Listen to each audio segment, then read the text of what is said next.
This week on the podcast, we're joined by Indy Falco, who's going to tell us about all sorts of games. We've got a very quick lightning round news roundup, and we're back from 2DCon. Let's talk about it. Roll the intro.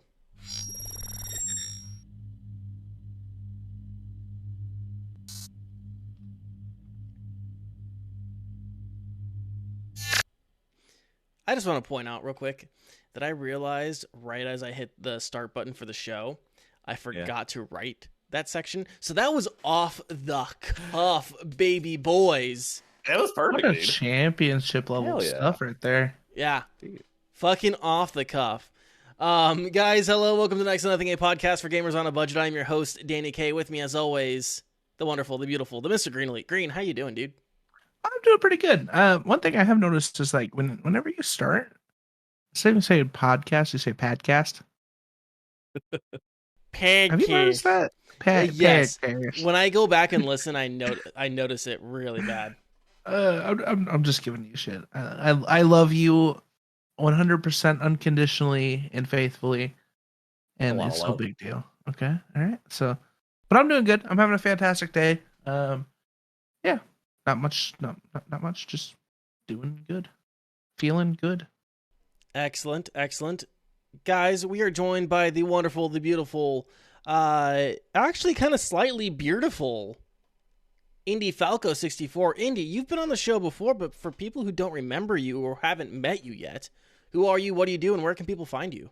I am Indy Falco 64. I am on Twitter. I am on Twitch. I am on Facebook as well, although I just use that for posting. I am I guess an indie variety streamer primarily, but sometimes I will pick up a nice AAA game, especially if it's something like Resident Evil. I love that stuff, man. I love it. But yeah, I just stream a lot of games, a lot of variety. Been playing a lot of spoopy stuff lately, and found some real gems. Sir, yeah. You are clearly a hot tub streamer. It's true. I was jealous over the hot tub meta long ago, and I decided to join in my own way, thanks to a lovely artist that just whipped it together in a day. So I am permanently in the meta now, and it's fantastic. Thank you. Also a hot tub streamer in space. I know, it's great. Nice. How is like living among the stars, my guy? It's beautiful. Every night. Believe it or not, this hot tub has wheels under it, so it goes to different locations, but it's great, dude. I love it. This is my favorite spot for sure. Yeah, dude, I bet. Dude, that view is amazing. Just turn around and you can see the Milky Way. Guys, we appreciate you for watching and listening. If this is your first time with us, we hope that you guys enjoy and get a lot of value out of the show. Maybe leave a like, subscribe, comment. If you guys haven't been here before, we always have a question of the week. This week our question is, what's the worst chore to do around the house? Greenlee, what's the worst chore to do around the house? Oh, clearly dishes, because they never end. It's almost as bad as laundry. Like, laundry, at least you can, like, pretend it's not there for a good while, and then, like, wash, and then forget about it for, like, an hour, and then come back, switch it, forget about it for another hour, and then come and throw it in a laundry basket. Never fold your fucking clothes, because that's what heathens do. Or, as you know, heathens being responsible people. And then, yeah. Dishes, like, you don't have a choice. Like, it's either you do the dishes or you don't eat off of anything. Dishes are the devil. Indy, what's the worst chore to do around the house? See, this is really interesting. This is the contrast between you and me, Green. For me, folding clothes is the devil. I hate doing it. It's so tedious. I just want to die, dude. I love a clean pile and a dirty pile. That's what I wish I could do. But girlfriend heavily disagrees, so I hate folding clothes. Like, I 100% agree with you. Oh, good. Most of the time, I have the clothes in the laundry basket and I just leave them there. Hell yeah. Is it bad for me to do that? Absolutely. Listen, we all have our own system. Yeah, and it works, okay? Until I need another laundry basket, and then at that point, then I will fold the clothes and then put the dirty clothes in the laundry basket to take them downstairs. That's fair. You don't want to let that build up. Yeah. Yeah, my girlfriend makes fun of me all the time because I have a clean basket and a dirty basket. Yes. And I do fold the clothes in the clean basket, but Okay. it's also a matter of like, do I want to go hang up all of my clothes? I also don't have a dresser because I just haven't bought one. So it's also kind of like, I don't really have a place to put them. So I guess they just stay here. I got to say, worst chore, hands down. I agree. Dishes. I hate doing dishes. I do have to mention something about laundry. Does anyone else have like a thing? It might just be our situation with like living with people, but like we get clothes that we don't own in our laundry, and like no one will claim. So like I have like kids' clothes in my laundry that I know belong to my brother, but when I ask him about them, he's like, "I don't know what you're talking about. Those are ours." And it's just like random shit just shows up, and then a lot of shit disappears. So and then you have all those clothes that like don't fit you anymore, or that you can't bring yourself to get rid of. Like you put on a few extra pounds, like you think you're gonna be able to fit in those jeans eventually after that mega paleo keto diet, and then like they sit in your dresser drawer for a year and a half. Like I hate laundry. Laundry sucks. But dishes are worse. Dishes are. Listen. I agree.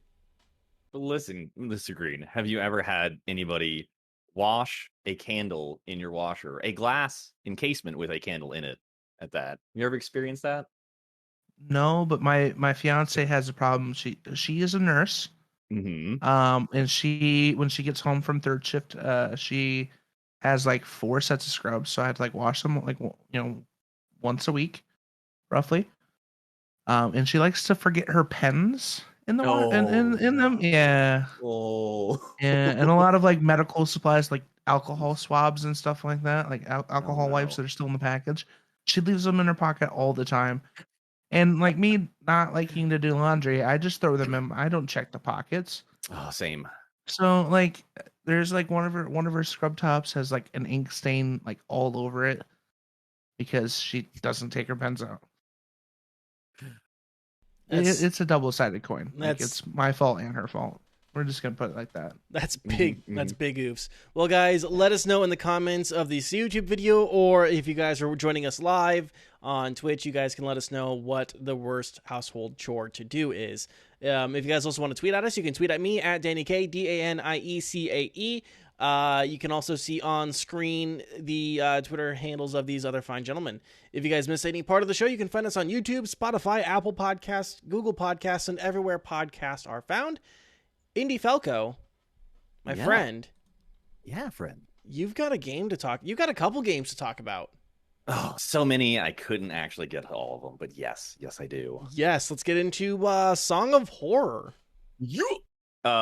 So there was a game I've been sitting on for a long time that I think I got through Humble Bundle. Currently, it's $30. It was released in 2019. I would give this a solid 9.5 out of 10, and it is just fantastic. It is an RPG, or not an RPG. It is an adventure horror game where it's in a third-person mode. It's kind of like if you took Resident Evil and Silent Hill and just kind of wrapped them together and added some eldritch horror underlining to it. It's very spoopy. The controls are very smooth, thankfully, and it is a fairly long game. You get some good hours out of it, and it's worth a run through. It is so well put together. It's one of my favorites, and I highly recommend it to everybody who wants any kind of spoopy game. If you've never touched it, it is so good. You need it in your life. Yeah, so like describe the gameplay. Like, what is this? The gameplay. Go ahead. It's about this music box that is we'll say cursed. We'll just say cursed, and it winds up in this family after years and years and years and years with this collector, and all sorts of strange things starts happening between general spooks across the house and inevitably some really spooky things happening and disappearances of people along with very strange activity. And there's definitely murder in it for sure. And you play as this guy named Daniel, who is basically the investigator of all this. He was called upon it. And you actually have a ton of different characters you go through per chapter. There's 5 chapters, by the way. And you switch characters per chapter, and some characters carry over and some don't, especially if they die. But essentially, you're trying to unravel this mystery and put a stop to it before it just consumes everything. Yeah, so I'm looking up some stuff here. It is available for let's see the platforms: Microsoft Windows, Xbox One, and PlayStation 4. On Steam, it currently sits at $29.99. It looks like, according to SteamDB, it has gone on sale for 10% off. The recorded price was Not bad. $7.19. That's the lowest it's gone on sale for. Oh, wow. For you, is this a game that you would pay that full $29.99 for, or is this something Oh, you'd yeah. wait for a sale? No, I would totally pay the full price for this. It's just so well done. It deserves every penny, in my opinion. It's one of my favorite horror games I've ever played. Yeah. Anyone interested on PC, I do have the system requirements. It has a 64-bit processor and operating system requirement, Windows 7, 8, or 10. Intel or AMD 64-bit at 2.6 gigahertz processor is required. 8 gigs of RAM. Graphics card requires an NVIDIA GeForce 660 GTX or Radeon HD 7950 or similar, and 25 gigs of available hard drive space. So where would you stack this up to other survival horror puzzle games? Is this top tier? Do you think this like earns its place among like the elite? Is this kind of like middling? Where would you place this? I would place this definitely up in the top tier, especially as far as eldritch horror games go, because a lot of them are just kind of mostly scary, but then there's just inevitable death. And this one kind of really gets you a good balance between that struggle of just surviving. And it's just, there's so many intense moments, but at the same time, there's a lot of calm, assuming you're not being too noisy, as you're exploring through the various houses and areas within the chapters. So it's just so well put together. It's just top tier to me. It's top tier to me. If you like any of the old Silent Hill games or Resident Evil games with the fixed camera and all that stuff, I mean, it is right on point, except more fluid, thankfully, because of the updated or modernized controls and whatnot. Yeah, those tank controls, I'm sure are not fun to deal with now in the modern age. You said something interesting to me that you called it Eldritch. Is this kind of like Lovecraftian? Yes. This? Yeah. Yeah. Oh, yeah. There's even, I think there's actually a difficulty setting called Lovecraft, and I think it's the hardest setting. So, yeah, it's definitely along those Lovecraft lines for sure. As far as the spoopiness, I don't know. As far as like the books or anything, I don't know if it's like directly in line with it, but it definitely has inspiration from it.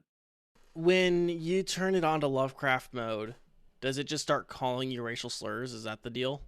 I certainly hope not, because that would be very unfortunate and enraging. But as far as I know, it's just much more threatening, I assume, through the chapters, with the perils and danger, and especially tricks. The game plays off your curiosity a lot.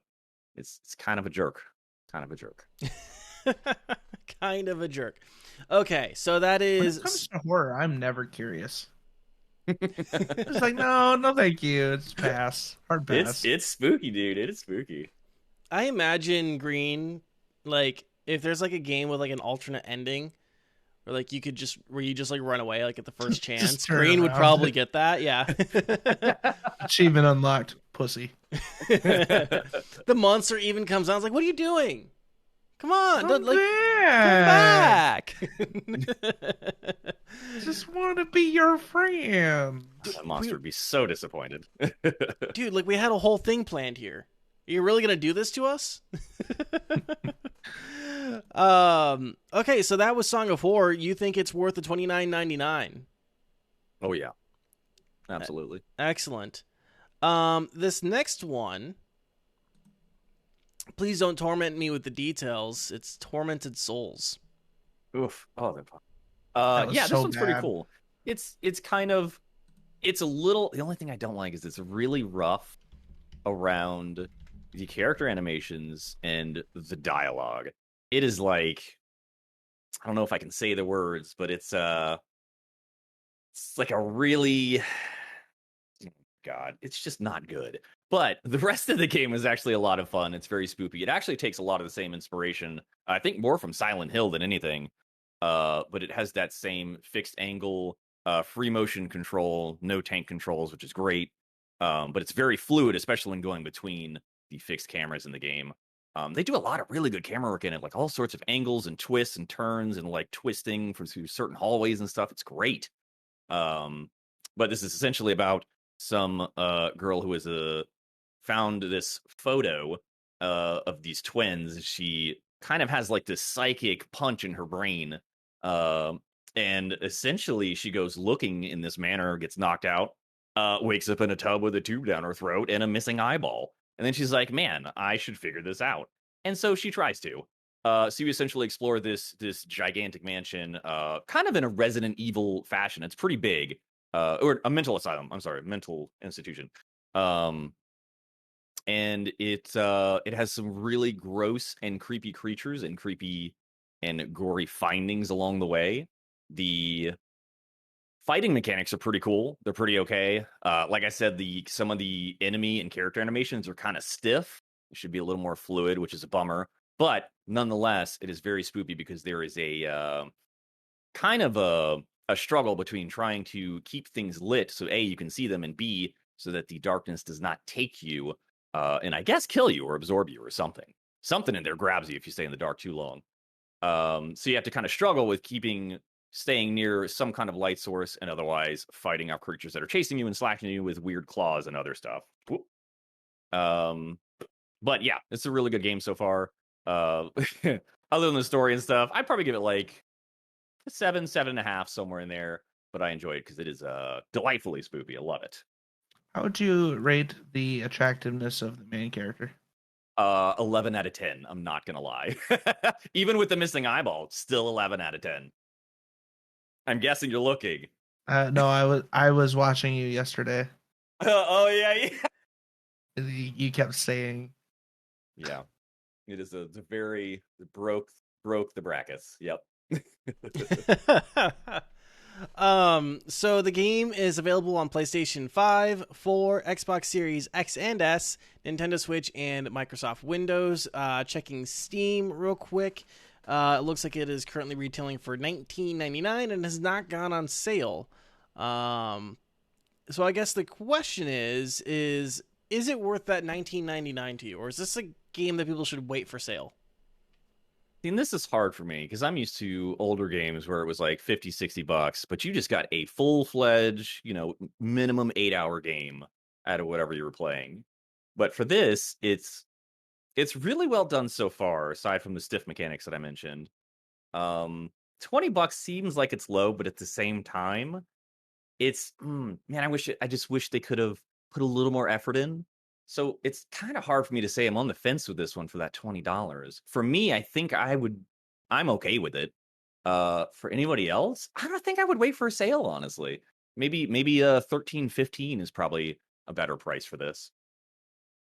Interesting. $13 or $15 for this you think is better? I think so. Okay.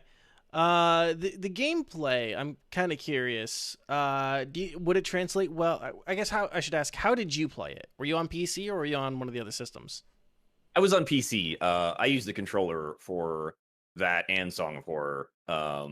Unless I'm doing like FPS games, I typically don't use a mouse and keyboard, but I just use a controller and it played very nicely. It was very smooth.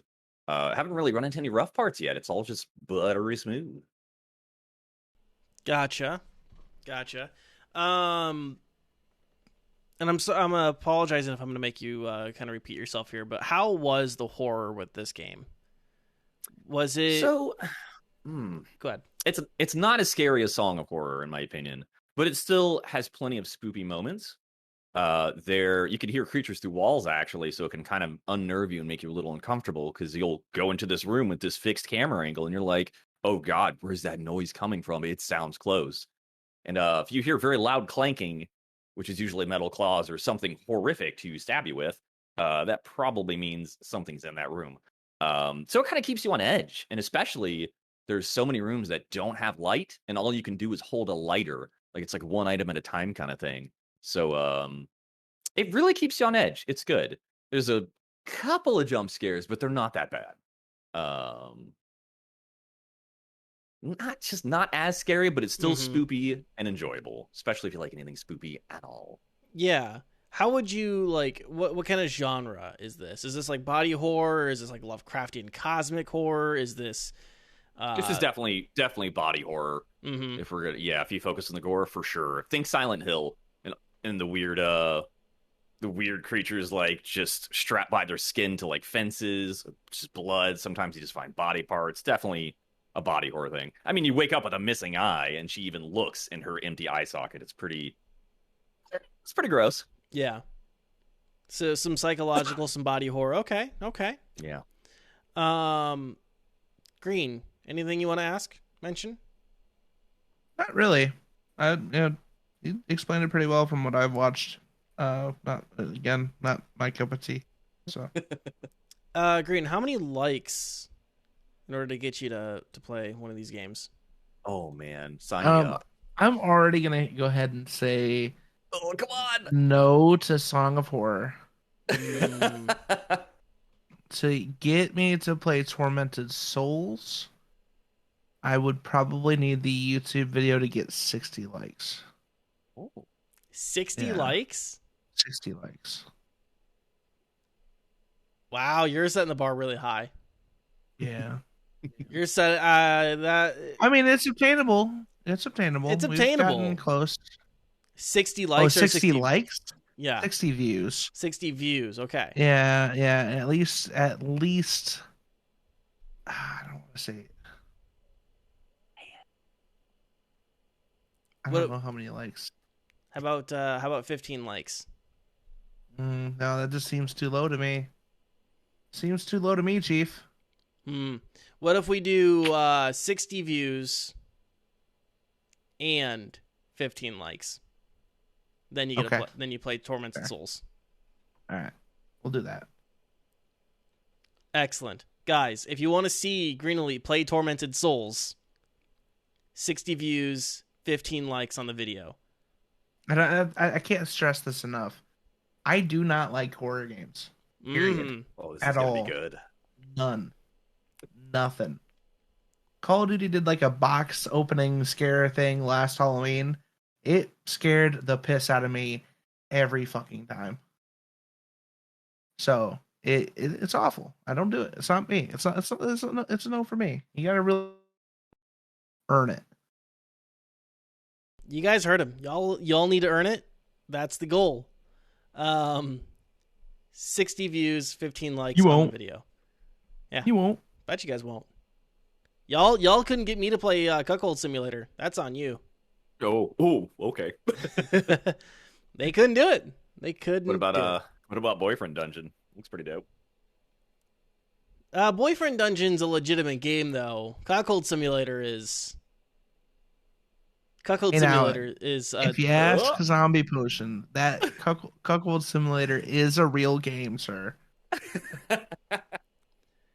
Chocolate just came in the chat. Not my fault if you play it every day already. Fuck, dude, that hurt. Ooh, hitting low. Wow. Hitting real low. Indie Falco. Yeah. You got another game you want to talk about. It's more of an update. I do. It's so good. So, I'm sure some of you have probably heard of Phasmophobia because it's been out for a hot minute. It's been pretty popular. It's a really cool ghost hunting game, especially if you're ghost hunting with your buds. It aims to be, I don't know, kind of like a simulation, but a little more on the fun and deadly side, and less on the boring, I'm going to wander through this asylum for 80 years and nothing happens side, if that makes sense. But Phasmophobia has had some huge updates, and it is basically just a different game, honestly. I don't even want to play it now anymore. It's terrifying. It's borderline. I played it once. It's borderline a roguelike now. It's crazy. But it's $14 currently. I think it's gone on sale for lower before. But it was released in 2020. They've been hanging out ever since. And I think they've seen Ghost Hunter Corps and they were like, man, they're doing cool stuff. Let me just... And then they just threw all these updates out. Updated models, volumetric lighting, added, I think, 2 extra ghosts now. They changed a lot of the sound effects and everything, so it's practically a brand new Phasmophobia. It's crazy. It's mortifying. It's aggressive. The ghosts are so aggressive. It's insane. I've never had a mission so far where one person didn't die. And we're pros. I'm almost level 900, dude. I played the game once before this patch. I don't want to play it again. Like ever since the update. It's intense. And they will I've seen rip a lot of doors TikToks. open. It's really scary. But yeah, I highly recommend it. It's worth every penny. I don't care if this game was $40. It's worth every penny to me. But more specifically, if you have friends to play with, because it is like weirdly just a fun social game. Because it's like going to a haunted house with your buds and just getting jump scared together almost. So it's got that charm VR to it. capability. Yes, that is right. There is VR. VR makes me sick, but God, I just want to live in Phasmo with VR. But I will puke my brains out. So I got to work on that. So, real quick, you mentioned the game has gone on sale before. Yeah, its lowest recorded price is $11.89, 15% off from its $13.99 MSRP. What are some of the specific? You mentioned volumetric lighting. There's a few other things, but what are some other specific updates that they made to this game? So they added a couple new ghosts, the Goryo and the Myling. I think the Myling is so they like I said, they changed the sound effects. So a lot of the ghosts make really weird throat sounds, or sometimes they hum the Freddy Krueger song. Or there's a variation of like different like breathing as well. There's still the footsteps. I think those are more or less the same.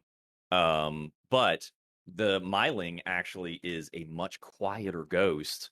The ghosts activate within 4 seconds. They can't be seen until they're actually active, which is terrifying because you can be in a room, see lights flash, and you don't know where the ghost is. And then 3 to 4 seconds later, boom, it's there and it's active and chasing you. So there's that, which is one of the scariest parts because even if you know it's in that room, you just probably won't see it until it's too late. And if you can't hear it because it's quiet, you're pretty much dead. Or if it runs like 100 miles an hour like a Revenant, because Revenants love me. But they added that. They added the Goryo. The Goryo's weird. Not super fancy, but it's also really easy to identify. But you can only really see the ghost if you have a video camera or a dots projector out so you can see the ghost go through it. So he's kind of invisible. But they have that. They have a sprint mechanic now. So you run at the old quote unquote sprinting speed, but now you can hold shift and or whatever. If you're using a controller, I guess it's like probably the control stick or something. And you can sprint for 3 seconds and then you can recover after that in 5 seconds. Very good for kiting, but it will only do but so much, unfortunately. That and the volumetric lighting. They updated the brightness of things. They added the dots projector, which is this cool little device you set on the ground. Makes like a spherical area of green dots to help you kind of see a silhouette of a ghost on occasion, which is creepy on its own because it just runs through and sometimes it runs and then plops on the ground and then crawls. It's absolutely crazy. It's very quick. Yeah, I mean, they just changed all the sound effects. The models for all the equipment are updated. It's gorgeous, man. I just want to live there now. Live in Spooksville forever. The audio in the spirit boxes are absolutely terrifying. It is, yes. And there's new phrases that the ghosts say. There's a bunch of different voices. I cannot say the word. I'm tongue-tied, apparently. It's great. The updates are fantastic. It is very aggressive, though, so it feels more like a roguelike now. But a really scary one. So, again, highly recommend. 25,000 out of 10. It's a great game with friends. So, quick question in the chat from the Zombie Potion. How spoop is it on a scale of 1 to Halloween? Ooh. If it's your first time, you will probably poop. If it is your 40th time playing, you may still poop your pants. What if you're green? If you're green, you might actually die. if he doesn't like horror games, I couldn't see him playing Phasmo, but he should.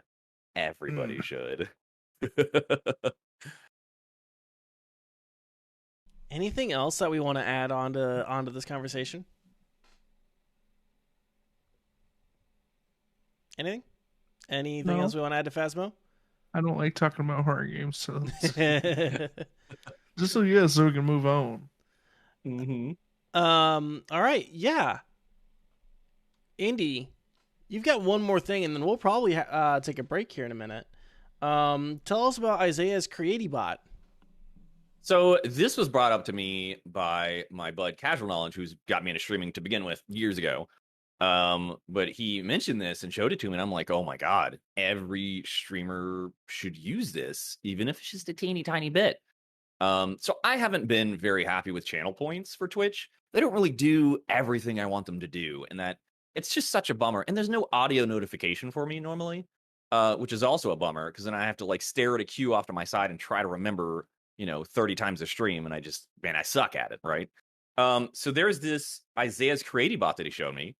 And what this is it's a feature it's a web app that ties in to your channel points, but it also lets you do all sorts of things with those channel points. Basically, you just make whatever reward for your chat, right? And then you go into the dashboard on this Creatibot, and you can add extra features to it, like video, audio. You can do text to speech. I mean, all sorts of stuff. And it's a free tool. It is a website. Go to it, bookmark it, and I'll put it in chat for everybody.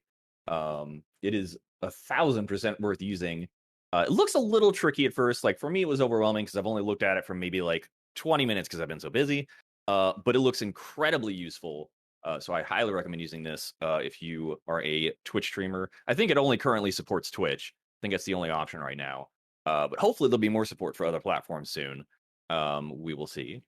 But yeah, it's there is a paid option if you want unrestricted, no restrictions basically on almost everything, including a much larger storage. So that is a thing. But if you're not going to use it for that much stuff, you don't need that. But yeah, it's definitely worth using. It might actually replace my current bots. I don't know. We'll see. Yeah, I'm looking at this. There's some of it where it's like timing yourself out or timing someone else out. I find that interesting. I use Touch Portal to run a lot of my channel point stuff. Mm-hmm. Like it can play audio, it can play video and stuff like that. Without a lot of restrictions. So I guess sell me on this. Like, should I move from Touch Portal to Creatibot? It's hard for me to say because I'm not familiar with Touch Portal, so I don't know. Gotcha. If you've got your bases covered, I wouldn't worry about it. But if you're looking for something for free, that's basically another overlay you put in your OBS software or whatever you're using, right there, easy peasy. Does my audio SFX stay? Oh, your sound effects? Yes, does my sound effects stay? I don't know why they would disappear. Okay, I want that to stay forever and ever. I think that's definitely possible. Easy. Okay. GG. Yeah. Because my exclamation mark Mr. Gnilly in Indie Falco channel is mint. That's pretty great. I love it. Yeah, those will stay as long as I can help it. They might be carried over. We'll see. Okay, so this is definitely like a tool for streamers that you think they should check out. Absolutely. At least play around with it. I mean, it's free. It's right there. Figure out its limits. It seems like you can do a lot with it. Mm-hmm. So I'm pretty excited about it. And plus, it makes channel points suck less, a lot less, which I'm happy about. Yeah. Excellent. Anything else we want to add to this conversation? We good? I'm good.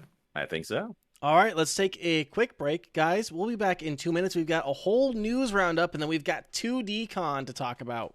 We'll be back in 2 minutes. Thanks for listening to the podcast. This year, I'm bringing you guys even more merch, featuring a simple black design with our new logo. Get a classic Eco Tee for $18. Stay warm and cozy with our classic crew neck sweatshirt for $20. And stay cool with our tank tops for only $15. And of course, it wouldn't be a new merch lineup without some mugs. Get our new mug for $10. And brand new to our merch lineup, get a 20-ounce stainless steel tumbler for only $20. Prices is subject to Teespring fees plus shipping and handling. For more information, see the link in the episode description.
Thanks for listening to the podcast. This year, I'm bringing you guys even more merch. All right, we are back. Sorry, I fumbled with buttons there. So there was a lot of like little pieces of news that kind of just like works with things that we've been talking about. So let's go on ahead and like do a whole ass news roundup for like a bunch of things that got like revealed and announced this week. Line them up, partner. Hell yeah. So starting out, we have Western Digital hard drive changes. Western Digital is a hardware manufacturer that we don't really talk about that often. They don't make a lot of headlines, but apparently when they do, it's not for great things. It was revealed last week that a newer version of their popular WD Blue SN 550 SSD will be going through some changes and not necessarily for the better. According to XPreview, a Chinese site, the new version of the hard drive that was manufactured this year in July was writing at speeds of 390 megabits per second after the drive's cache had been filled up, down from 610 megabits a second during sustained use that other outlets had clocked after its initial release. According to several sources, this isn't the first time they've been caught changing hardware and playing with specifications, which is not a great thing for people who would go purchase those devices and components after release. The change in speed is due to a change in components. A Western Digital spokesperson told Ars Technica that the company had replaced the NAND flash and updated the firmware. They also released a statement saying, quote, "For greater transparency going forward, if we make a change to an existing internal SSD, we commit to introducing a new model number whenever any related published specifications are impacted. We value our customers and are committed to providing the best possible solutions for their data storage needs." End quote. So, yeah, basically, long and short of it, Western Digital made a change. It wasn't a good change. It actually downgraded the product. They got caught doing it and are saying that they're not going to do it again without changing product numbers. This one is really interesting to anyone who's been following our conversations surrounding Apple App Stores, Epic, the Epic versus Apple lawsuit, and similar and stories related to their commissions. A class action lawsuit, which was representing U.S. app developers against Apple, was settled for $100 million last week. The lawsuit, which focused on Apple's policy of disallowing app developers from pointing customers away from on-platform payments, will change that policy and also creates a fund for app developers. The $100 million, or otherwise known by its Apple PR trademarked name, will be, quote, Small Developer Assistance Fund, and will be split among small developers who earned $1 million or less for, get this, for all of their apps in every calendar year in which the developers had an account between June 4th, 2015 and April 26th, 2021.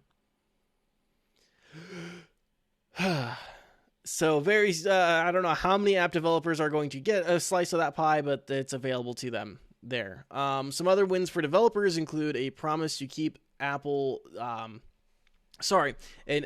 a promise to keep the App Store Small Business Program, which allows devs who earn less than $1 million a year to apply for a reduced 15% commission fee from their sales. Apple will publish an annual transparency report about the App Store. Devs can set more than 500 price points for subscriptions, in-app purchases, and paid apps. Apple is committing to keeping the current App Store search system in place, and they will add an unspecified amount of additional information about the app appeals process in the app review website. This one I do want to get like a quick 1 minute hot take or 1 sentence hot take from you guys. Indy Falco, 1 sentence hot take. Let's go. Oh God, what, on Western Digital or on Apple? Oh, an Apple. See, I'm just not a fan of Apple. But the fact that they're giving a 15% bonus to smaller developers, that's or a cut, I should say. That's pretty great. It's pretty cool. How long would it last though? Well, so the whole thing really is more about like app developers being allowed to tell people that they can subscribe or buy purchases off of the platform. Right, so it's like they can say, "Hey, if you want to get a cheaper subscription, visit our website." That's the big thing here. I mean, I'm all for some freedom, so yeah, I'm here for it. Not a huge fan of Apple either, so yeah, it's more freedom the better. Green, 1 minute hot, 1 sentence hot take. 1 sentence hot take. Fuck Apple. Damn. It's easy. It's a fellow man of culture. Easy. Mark it on your bingo cards. Yeah, mark it on your bingo cards that no one's ever turned in. But Apple. I'm surprised that they settled, but then again, not surprised that they settled.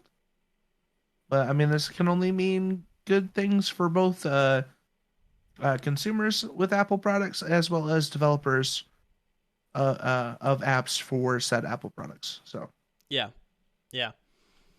Moving on, Netflix last Thursday announced its first test of its video game program, which we talked about a couple weeks, releasing 2 games for Android users in Poland.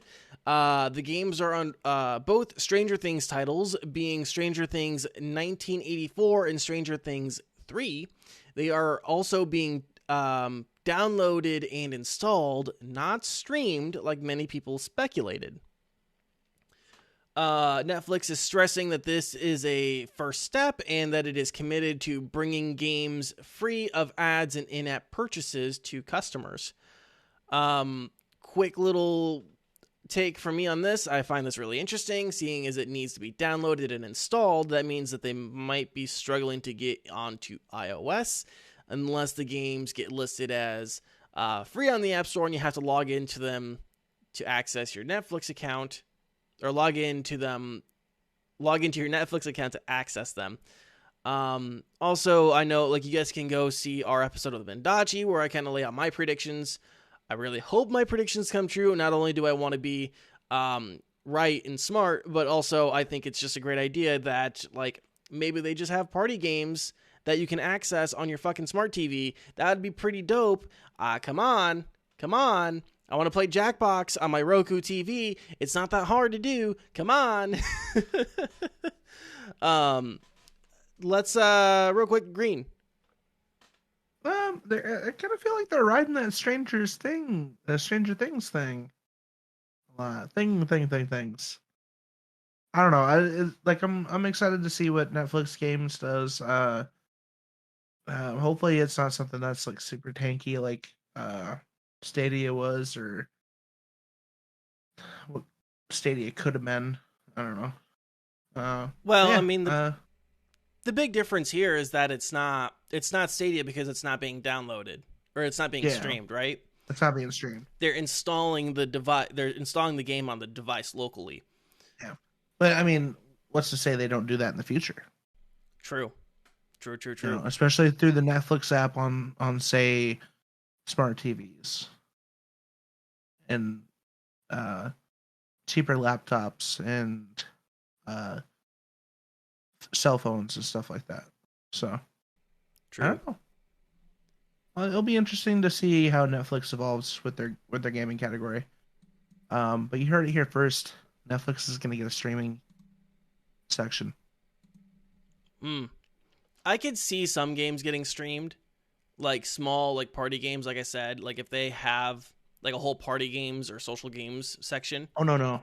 I mean, you're a saying AAA streamer games. section. No, I'm saying a streamer section, like Twitch. Oh, they're gonna do a live on streaming. Netflix. I got you. Exactly. You heard it here first. Interesting. Falco, Indy. I mean, I gotta agree, Mr. Green. If they're gonna start getting that gaming, they might start getting that streaming too, and that'd be great. That's publicity for streamers. I mean, what's bad about that, right? But who knows? Maybe it's like a huge pay in, or I don't know how it's gonna operate. Yeah, I would have to say with Netflix, like if they did live streaming, the biggest issue I could see with that being a streamer on there is that there's a paywall to watch the content. Yeah, I agree. But also the gaming section. I mean, that sounds great. I think that'll hit a good demographic. I don't know if it'd work for me because I'm pretty addicted to PC and everything's just kind of there and pretty easy for me to set up and just boop for people to play. But I think certain demographics that might not have that versatility available in their home, I think it'll be super beneficial, and I think they'll probably love it. And Stranger Things, they're milking the crap out of it. But I love Stranger Things so much, so that kind of applies to me too. Kids on bikes, dude. It's like the best category. I haven't gotten through all of Stranger Things, and like I don't know. I just like I watched most of season 1, and I kind of just fell off. Understandable, man. It's not for everybody. I just love that kids on bikes, sci-fi, Steven Spielberg appeal to it. It's just so good for me. They got me, man. They got me. Honestly, I don't think it was okay. like, I don't think it was disinterest. I think it was more of a distraction. No, my password to my shared Netflix account was changed, and then I didn't like once I got it back, I didn't like pick interest back up. Kind of okay, sure. That'll okay, that'll do it. Gotcha. The next part of the news roundup, Windows 11 compatibility updates. As we discussed when Windows 11 was announced, there's a lot of confusion and panic around Windows 11 compatibility with some computer hardware, which Microsoft has provided an update and some clarity on. Things are on fire. Things are on fire. Unfortunately for some, the first generation of AMD Zen processors will not be compatible with Windows 11. Quote, after carefully analyzing the first generation of AMD Zen processors in partnership with AMD, together we concluded that there is no additions to the supported CPU list, they said in a blog post. Everything that they did add to the compatibility list were all from the Intel 7th generation Core series, such as the i7 7820HQ, i5 7640X, and the i9 7980XE. And of course, this is not an extensive list, so be sure to check their blog for your specific CPU if I didn't mention it just now. And that's if you want to go to Windows 11. True. I'm still on the fence. Yes, they did also reveal that it will be coming this October. That the update will be coming this October. It'll be a free update for Windows 10 users if you're compatible. I don't know. I haven't quite figured out if I'm going to upgrade right away or maybe I'll wait for the reviews and maybe or hold out. I mean, eventually I'm gonna have to, right? Whether it's a new PC or it's or some sort of security thing. There were some like threats from Microsoft that they're like, well, we might not be supporting security features on Windows 10 for very long, but they also supported security features on Windows 7 for so long because users bullied them into doing it. So I don't know how. There's not a lot of weight to that threat. The biggest thing I say is for Windows 11, like I would wait at least a month or two to switch over, simply because like a lot of games, like as a gamer, a lot of games are like tailored to Windows 10 and Linux and stuff like that. So you don't know if there's going to be any bugs with the changeover. So it's like it's a big thing. If you're, your PC is just a gaming PC and all you use it for is games, that could, derail your whole gaming experience. So just something to think about. Yeah, that's very valid. That's very valid. Thank you for validating me, baby. Yeah. So that's it for the news roundup. Is there anything else? I guess, Indy, was there anything you wanted to add to the Windows 11 conversation? Oh, sure. I struggle enough with Windows updates screwing me every time they happen for various reasons, but mostly because they mess streaming and gaming up for me almost every time, and it's a struggle bus, and I hate it. So I don't know why I would ever trust a new version of Windows day one. It seems crazy to me. I'll probably wait like a year on that, or as long as I can, until it's very stabilized. Or hopefully very stabilized. We'll see. But yeah, bugs freak me out too. I don't like that idea, Mr. Green. I think I might do it on my stream PC. Yeah, you're brave. And then brave man. yeah, and then my stream PC literally just does the stream processing. Mm-hmm. So like, I don't know. I could do like a differences between 10 and 11 kind of thing. Yeah. Because the gaming PC will stay Windows 10 for at least a few months. So I think just to make sure there's no bugs. Yeah. Yeah. Got you. So that's our news roundup. I think we should get into the thing that a lot of people are here for, and that is our time at 2DCon. Yeah, it was a lot of fun. Yeah, it was. This was so 2DCon is Minnesota's largest video game and esports event. It was really convenient. It's a 3-hour drive, 4-hour drive from kind of closer to 4-hour drive for me. Like a 3-hour drive for Green Elite to get there.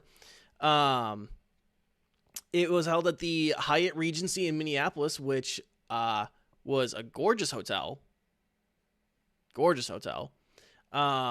This year we decided only to go on Saturday, which I don't know about you, Green.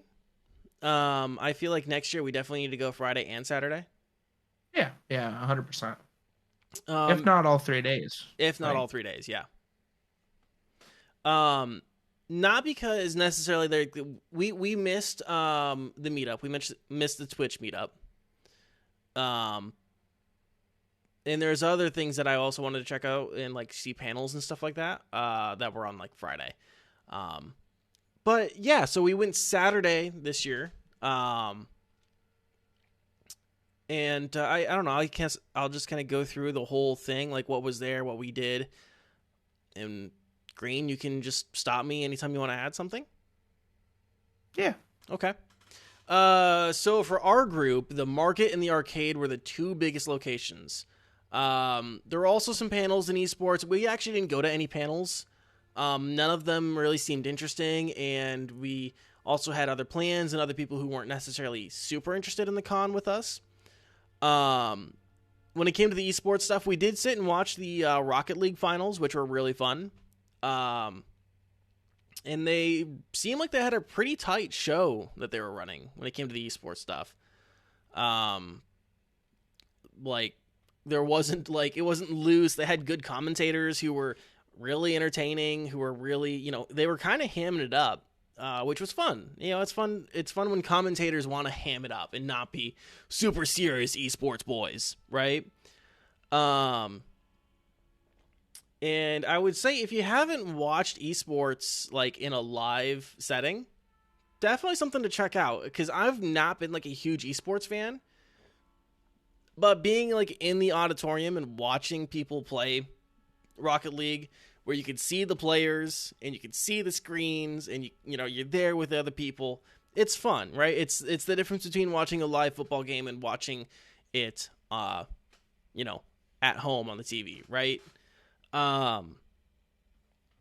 The arcade was filled with LAN stations where I saw people playing Warzone, Apex, and League. Were there other people playing? Like, what other games did you see on LAN? I saw some Spider-Man games. I saw Dota 2, and I think World of Warcraft. There was like a few computers that I saw a few people playing World of Warcraft. World of Warcraft. Yeah. Oh, real quick, I will mention the event did have vaccination like screenings. I believe that you also had to come in, if you weren't vaccinated, you had to come in with a recent test, and masks were required the entire time. And I don't think I saw that. I think I saw like one person not wearing a mask correctly. Maybe two. But like everyone was wearing their masks. So I will give hats off to 2DCon for the time that we were there and everyone was wearing masks. Like no one like there was not an incident in my head that stuck out where like someone made a scene or wasn't wearing a mask. Good on them. I don't know how they manage that. Because Walmart can't even get you to fucking show up with a mask. I mean, Walmart's a completely different breed of people. True. I don't even shop at Walmart. Yeah. But like a shopping mall can't get people to do it, you know? I mean, if you paid $45 for it, like for your tickets for the weekend, I would certainly hope that you're willing to follow the rules. Like, right? Yeah. I mean, I wouldn't want to get kicked out after spending $45 to get into a place. That's a concert ticket. So yeah.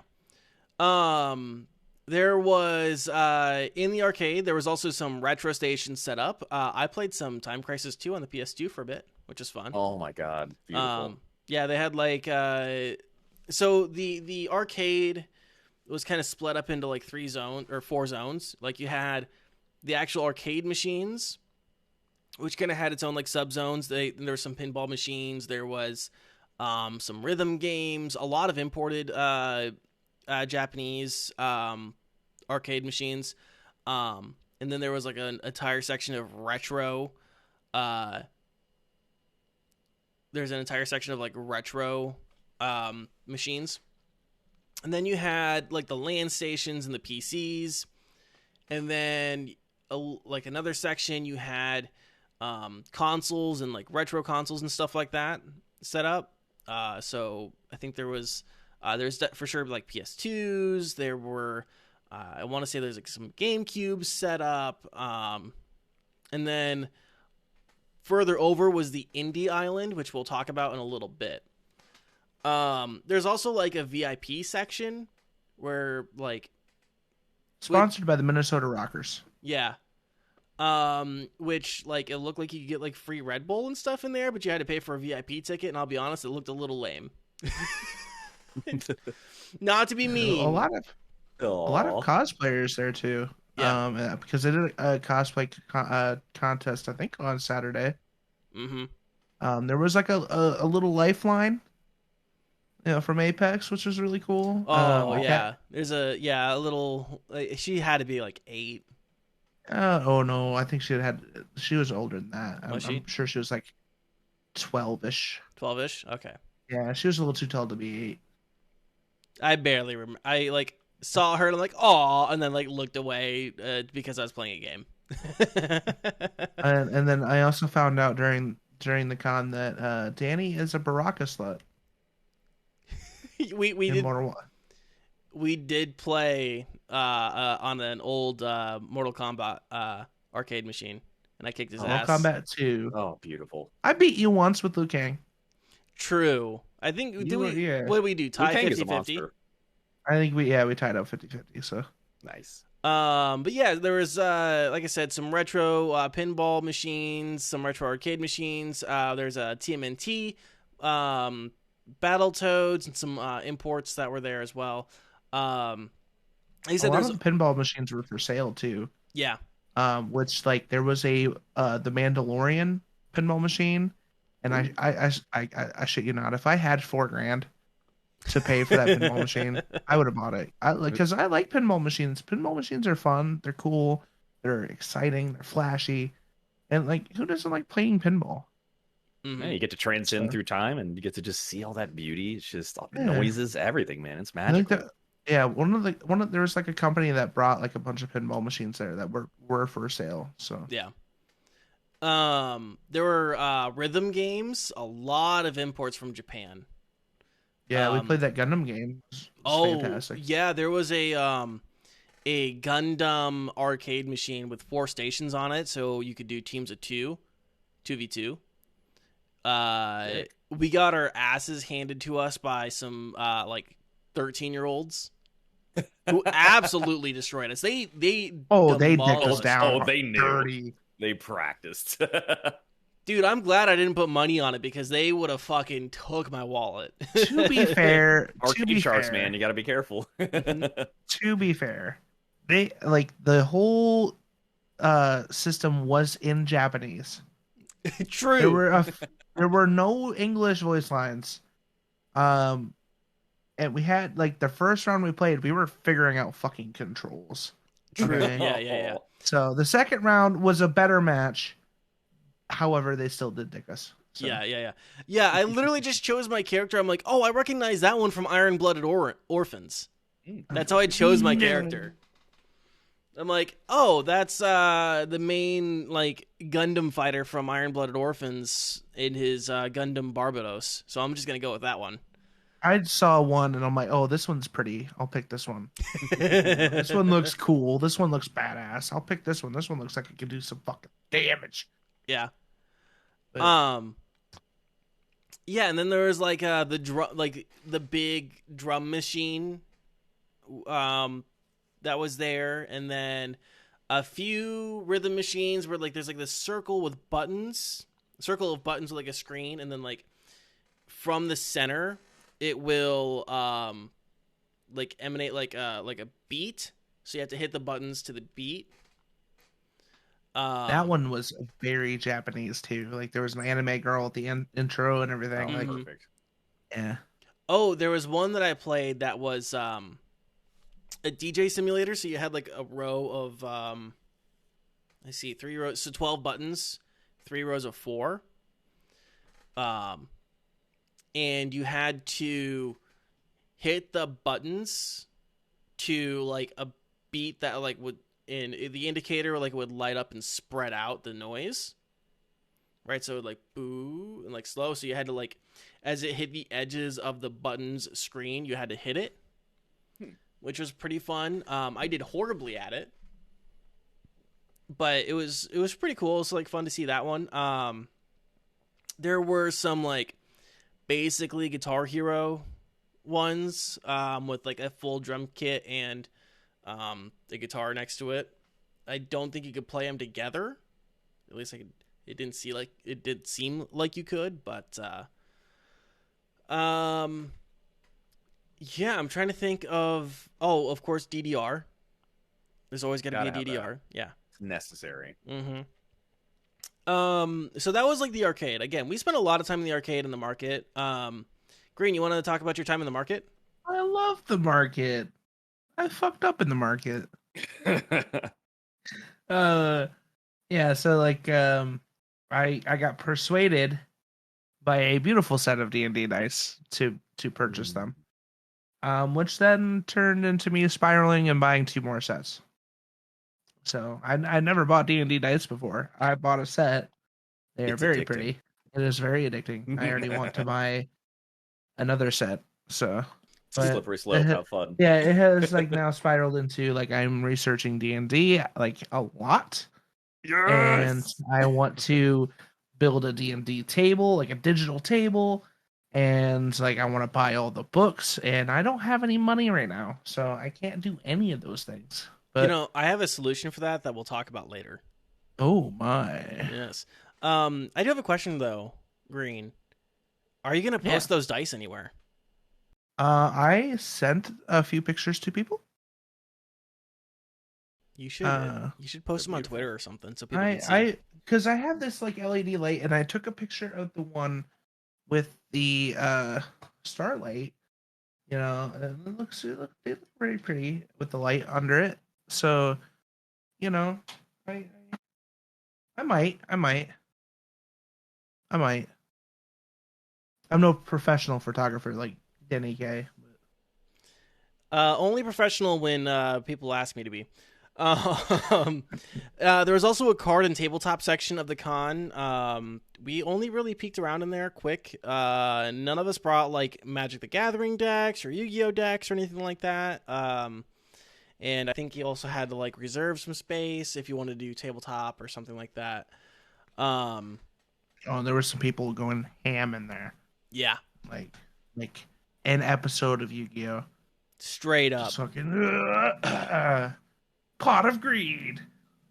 What's that card do? I have no fucking idea. I'm not a Yu-Gi-Oh nerd. I think you can draw 3 cards from your deck, if I'm not mistaken. Yeah. I think so too. No, I only saw like one table doing Yu-Gi-Oh. The rest of them are doing like Magic, and like Magic is an entirely different beast that I will never get into ever. I'll be honest. I've only played Magic once. An ex-girlfriend of mine like showed me how to play, and I'm like, is this really the game that people spend their entire life in life savings playing? Yeah, like, that's one of the biggest things that like boggled my mind, is like how these like different cards can be so ungodly fucking expensive. Yeah. Like I get Pokemon cards. Like the Pokemon cards were massive, and like they're after 20, 30 years, like those cards, those first edition cards, like are really hard to get, and like Pokemon's a massive industry. But like Magic, I don't know. I mean, I'm not gonna knock anyone who spends like a buku amount of money on Magic cards, because like if you enjoy it, spend your money on whatever the fuck you want. Will I do it? No. Yeah. So, was there anything else that we wanted to talk about? Anything else we wanted to mention in regards to like what was there? Like I said, we didn't really go to any of the panels, but there's like a cosplay panel. There's actually a couple cosplay panels. A live podcast was set up there. I'm not quite sure what else was set up. I think Mega Dads. Yeah, I think that was the podcast. I'd never heard of them before. I know there's karaoke. Oh, there were some live concerts as well. Like the Twin Cities Brass Band played. I think they were doing like covers of video game music and stuff like that. Yeah, but do we Unplugged? Yeah. Do we want to talk about the games that were there at the Indie Aisle? The Indie Aisle with Indie Falco. Oh my god, I'm so happy right now. You have no idea. I've got a notepad open. I'm gonna write these down. Yeah. So the first game we checked out, we got in there kind of early. A lot of the indie devs hadn't set up like when we first got there, so we kind of circled back around after a little while. The first game we checked out was called Johnny Chainsaw, a platformer with no jumping by Finicky Fox. The demo played really well, and the dev was super nice. I'm definitely gonna be checking it out. He was very nice. Yeah. He sat us down. He like explained what his thought process was, like, why he did what he did, like what he thinks he could do better, what he thinks he could add that would make it nice. Like he was excited, and I love seeing someone who's I love someone who see that's like excited in what they're doing. Yeah, that's passion, man. It's passion. Yeah, so the character was like a robot with chainsaw arms that used his arms to like move along the floor and walls. And so you would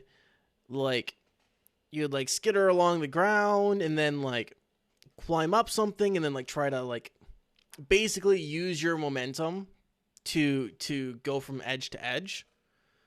Right? So if there's like if you're going like left and you need to get on a platform that's above you, so you'll like go up the wall and then like, boop, like try to like force yourself over with just momentum. That sounds fun. Sounds Yeah. very fun. Yeah. And like I gave him like my opinions on a few things, and like he like actually like said, I'm like, oh, that's a cool idea, or I've been thinking about that as well. And he was like really open about his project, and it was great. Yeah. Awesome, man. Good mentality to have. Yeah, so and you guys can wishlist that on Steam right now if you're interested. It's Johnny Chainsaw by Finicky Fox. Yeah, it gave off almost like a getting over it vibe. Yeah. Which is ironic because he said 2 weeks after he started working on his project, I think that's when Getting Over It came out. Yeah. So he was like, "Ah, shit," which I thought, ironic, but like, but it's not the same game. It just has like almost like a vibe of it. Yeah, it'll be like a certain vibe. Yeah, and it'll be kind of one of those things where it'll be it's a frustration platformer. For sure. The next game that I wanted to talk about was called Fitment. It's an exercise mobile game being described by the devs as a cross between Duolingo meets Animal Crossing. And it's an app that will remind you to do micro workouts and reward you with in-game items. Ooh, that sounds incredibly healthy. Yeah, so the whole idea was that like it's small workouts, small rewards to get you in the habit of exercising, especially if you're someone who lives a stagnant lifestyle. I will also say they gave me a cute little phone stand and some stickers. The devs were also super nice and sweet. Nice. They were fantastic. They like sat down and like described the whole thing to me. We actually had a discussion because one thing that we've wanted to do on the show for a little bit has been green skinny. Not necessarily wrong. It was workout games because I was getting tired of. First off, I've gotten way out of working out. A specimen of a man needs to be fit at all times.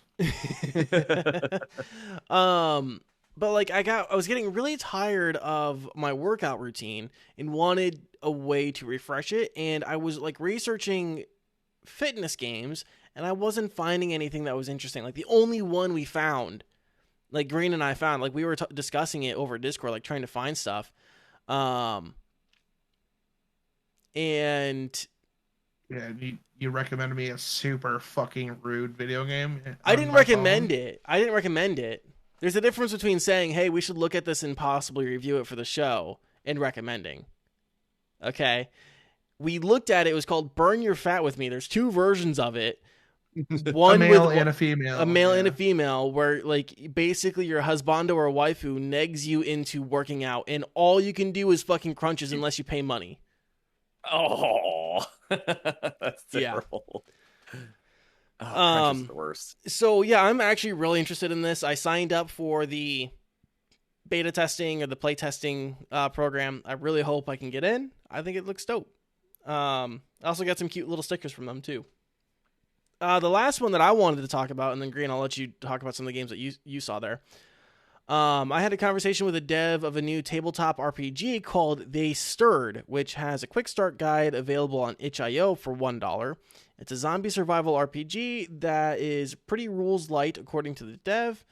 I'm going to pick up the quick start guide at some point and try to run a game with it for sure. It sounds very interesting. Sounds like a lot of fun, and it'll be hopefully a lot of fun. The dev really sold me on it. He really did.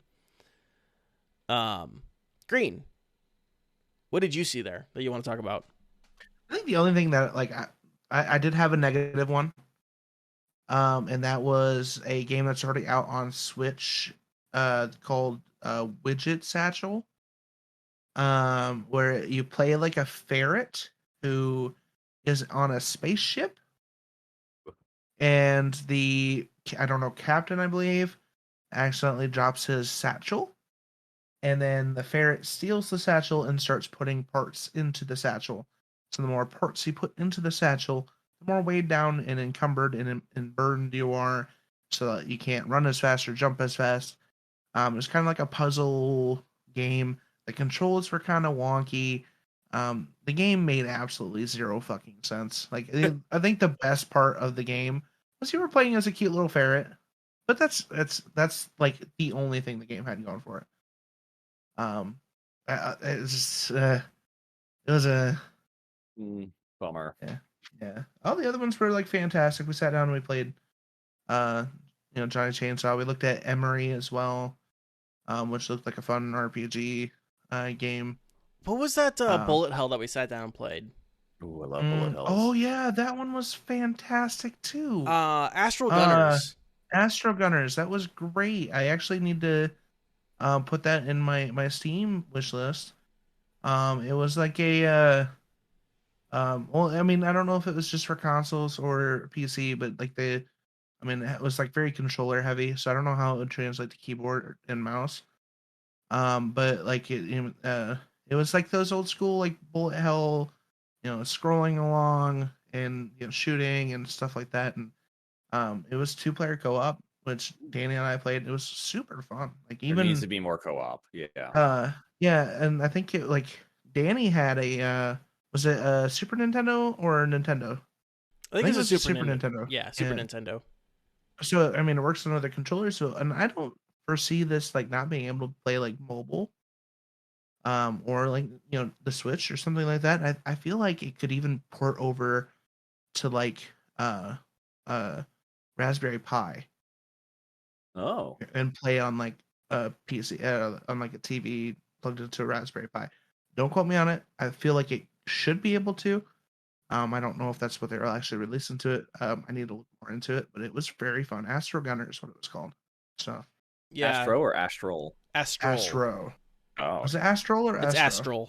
Astral. I'm looking at it right now. Yep. Okay. That's it was by very fun though. Yeah, and that's by the Sadie brothers or Sati brothers. Not quite sure how they pronounce their last name or that. But yeah. There was some other stuff there. I didn't really check out much else other than what we just mentioned. But yeah, was there anything else? I think we covered everything from 2DCon. We had just from like our trip in general, our Airbnb was great. I mean, other than the fact that the kitchen table was actually a metal patio table.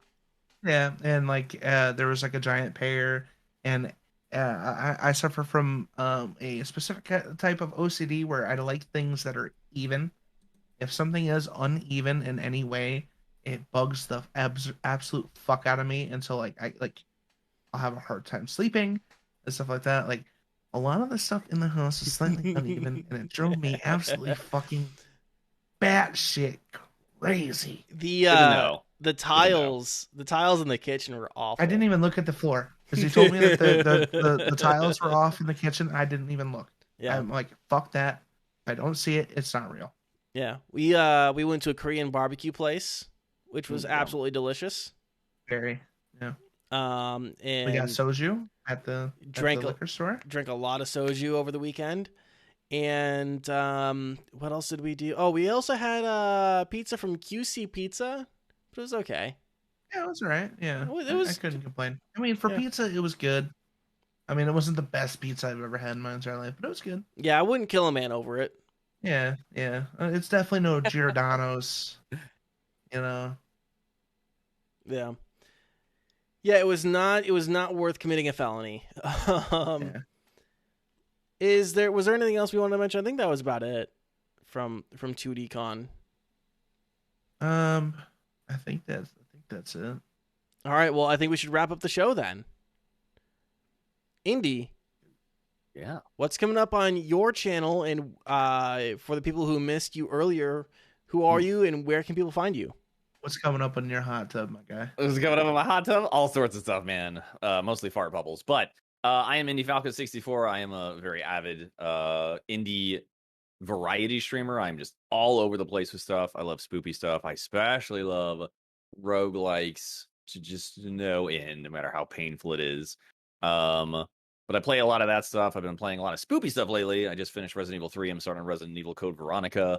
And we're working on Tormented Souls. I'm going to do another hard playthrough, the hardest setting on Song of Horror. Lots of Phasmophobia because those updates are crazy. And we're going to have Back for Blood soon whenever that comes out. Same for New World. So keep an eye out for those. And otherwise, maybe some Eastward whenever that comes out. I think that's really soon. I think it's like 2 weeks away or something. It's almost like some Scott Pilgrim stuff. I don't know. It looks great. But you'll see all sorts of stuff in my stream. So, but you can catch me on Facebook, Twitter, and Twitch. IndieFalco64 on all of them. Excellent. Mr. Greenlee, what's coming up on your channel?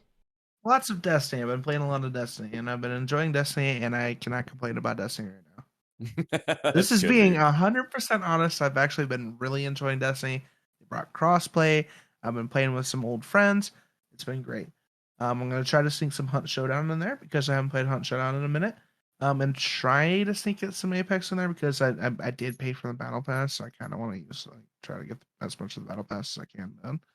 But I'm also going to start working on some YouTube content finally, and my TikTok content is going to be refurbished and brought back to life because I've been off on a break due to some family matters and loss in the family and just being all around busy yet not busy at all. So yeah, you can check me out. Twitch.tv/Mr. Greenlee. I'm also on TikTok, YouTube, Instagram, Facebook, OnlyFans, all Mr. Greenlee, except for Instagram, which is CTV Mr. Greenlee. So, do I have content on OnlyFans? I do not. Can you still follow me? Absolutely, and it's free. So, and make sure to give him those likes and views on YouTube, so we can see him play Tormented Souls. Yeah, watch this episode of the podcast on YouTube. If it gets 60 views and 15 likes, I will play Tormented Souls. Or we can switch it in for Phasmophobia, because Phasmophobia sounds like it's scarier than fuck now. And I almost don't want to play it at all ever. So I'll give y'all a choice, like in the comments, comment on it as well, saying which one you'd rather see me play. Yeah, because Phasmo looks like it would scare me more. Like, it's intense. I watched him Indy play Tormented Souls. It didn't look horribly bad, but it's still something I wouldn't play like ever. But I've seen TikToks of Phasmophobia, and it looks like I will shit my pants. You're gonna poop, dude. You're gonna poop. Especially if someone's like, "Here, take the spirit box and go in this room." I'm not gonna ask questions. I'm just gonna sit there and just no. I can't wait. Leave me alone. I don't want to be here. I really want to see this, guys. Please hit that goal. Anything else, Green? No, nothing I can think of. Excellent. Danny, what do you got coming up? This Friday, I think I'm going to play some Hunt Showdown. There's an event going on that we haven't touched at all. That I wanna do. I think the thing I miss the most about Hunt Showdown right now is the soundtrack, the lobby soundtrack. I miss it so much. It's glorious. Yeah. So that's gonna be Friday night. Saturday night, I'm not 100% sure what I'm gonna be playing. I'll make that decision and announce that on Twitter later this week. And then Sunday night, of course, single player Sundays, playing more Metro Exodus. So yeah, that is what I've got going on. Otherwise, you guys can find me on Twitter at DannyK, DANIECAE. You can also follow me on Instagram, and you could follow me on TikTok. I really don't use TikTok that much. I'm gonna leave that to my friend Greenlee there, who kills it on TikTok. Otherwise, it's definitely an overstatement there, but I appreciate the sentiment. Otherwise, you can also find me on YouTube, Danny K Media, where this podcast gets uploaded. So that's what I've got going on. And guys, it's going to wrap up the show this week. We appreciate all of you for joining us. It means a lot to us that you take the time to watch and listen. Don't forget the question of the week this week, which is which household chore is the worst? Which household chore is the worst? You guys can let us know in the YouTube comment section, or you can tweet at us. We are still looking for a third co-host to the podcast. If you guys would like to apply, you can apply with the link in the chat or in the description of this episode. You can also let us know who you think would be a good co-host. If you have any suggestions, let us know. We are closing our applications down at 11:59 p.m. this Sunday. And for those who have already applied, we will be sending out emails and trying to get auditions set up here pretty soon. Other than that, if you guys miss any part of the show, you can watch and listen on YouTube, Spotify, Apple Podcasts, Google Podcasts, and everywhere podcasts are found. If you want to help support the show, you guys can leave a like, subscribe, and comment. And the best way to help support the show is by telling your friends. Sorry, my phone just started getting a random call there. Guys, until next week, have fun, stay safe, keep fighting the good fight, and we'll talk to you guys again next week. Goodbye! Bye, everybody. Love you. So much love.